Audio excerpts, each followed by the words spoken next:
Welcome to today's episode of Your Daily Scrum. I'm professional Scrum trainer Ryan Ripley. This alongside me is professional Scrum trainer Todd Miller, this awesome person in the Atari t-shirt, the video game platform of our youth. I remember Atari, man. Tank. Remember that? I do remember Tanks. Awesome game. Yeah. Well, today, Todd, we have a viewer question. Actually, I think we are stacked with viewer questions. So we are. I think we're stacked like 20 to 30 questions deep from viewer questions, which is awesome. Keep them coming. Yeah, we're loving the interaction. If you have questions, leave them below somewhere in this comment section. It's somewhere around here in space. The comment section is a perfect place to interact with us, leave comments. Look, what we're trying to do with this show is answer your burning questions about Scrum to help you get better using the framework and to ultimately help you and your team solve really complex problems.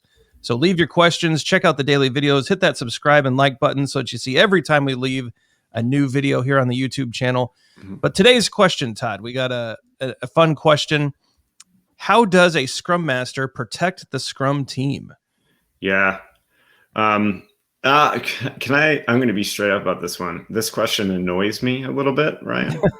Well, Is that okay to say? Oh, yeah. I don't mean that by any means against the person that commented on it. I mean it, the idea behind a person needing to be the protector of a Scrum team.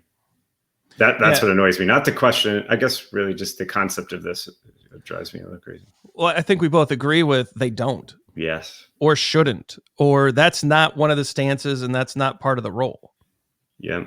And, I was just thinking through this, the analogy that used to be painted about a Scrum Master, that they were the shepherd herding sheep, right? How terrible is that? So developers and the product owner are sheep. If I'm a bad shepherd, I can lead them right into a wolf's den, right?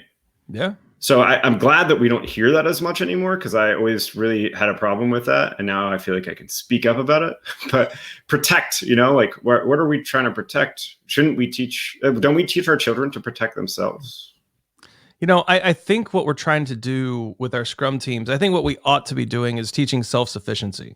Yeah. And we're trying to teach them how to self-manage and to figure out how best to do their work.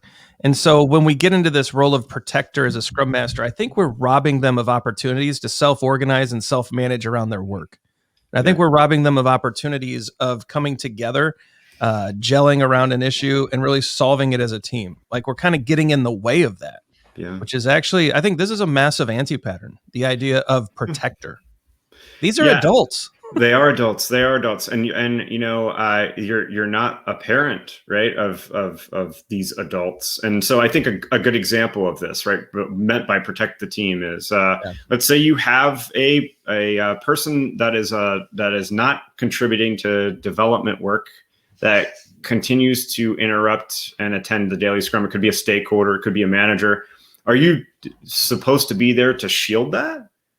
I would say the better way to get a Scrum team to self-manage is to work with that team to have the courage to say, hey, we understand that you're interested in what's happening here, but this event is really not for you. I don't want to be the person to have to do that all the time. I'm busy out in the organization doing all this crazy stuff, trying to make Agile better here. I'm not there to, protect the team, put my hands up. You're not allowed in the room for the daily Scrum, right?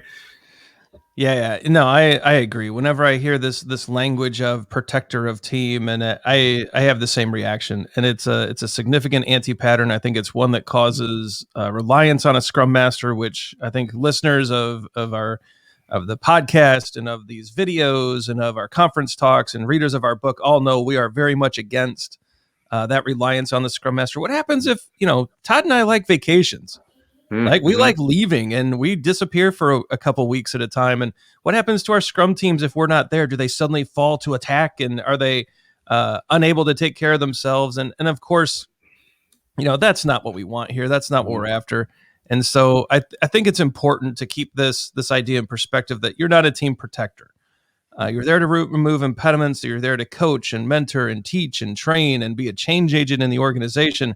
But as far as a human shield, let's put that one down and let's empower people and let's teach people how to solve their own problems and how to become self-sufficient and how to self-manage their work. And I think in the long run, we end up with much stronger teams. Yeah, I think so too. And this isn't an excuse to not uphold Scrum, right? I gave the Right. daily Scrum example, and perhaps you need to work with the developers to teach them how to maybe shield themselves during a daily Scrum if management or a stakeholder continues to interrupt, and work with them on giving them the courage to say something. You can be actively involved there. It's just you're not putting your hands up. You're not saying get away from the Scrum team, right? That's just not a good. That's not a good stance. And however, this isn't an excuse not to uphold Scrum, right? Yeah. Because you do uphold Scrum, just Yep. not as a protector. Right? Yeah, we're still accountable for upholding Scrum and removing impediments and doing all of the great things we're supposed to do as a Scrum Master, but we're not a babysitter. Yeah, right. Right? We're not there to keep a little one safe. Uh-huh. And so, yeah, let's get rid of this anti-pattern. Let's get this out of the Scrum literature, and let's move on to solving these really big, complex problems. Let's do it. Right? You know what, Todd? I think that's our time box for today. And so we're gonna move over to the end screen here. And yes, it was an interesting question. How does a Scrum Master protect the team? We really appreciate that question getting submitted. We want your questions below. So leave us a comment. Let us know what you think. And actually, feel free to push back. Do you think you are a team protector? Tell us your story. Leave us a comment. Tell us how the way that you've protected in the past has actually saved a team. And maybe you'll turn our minds around on this.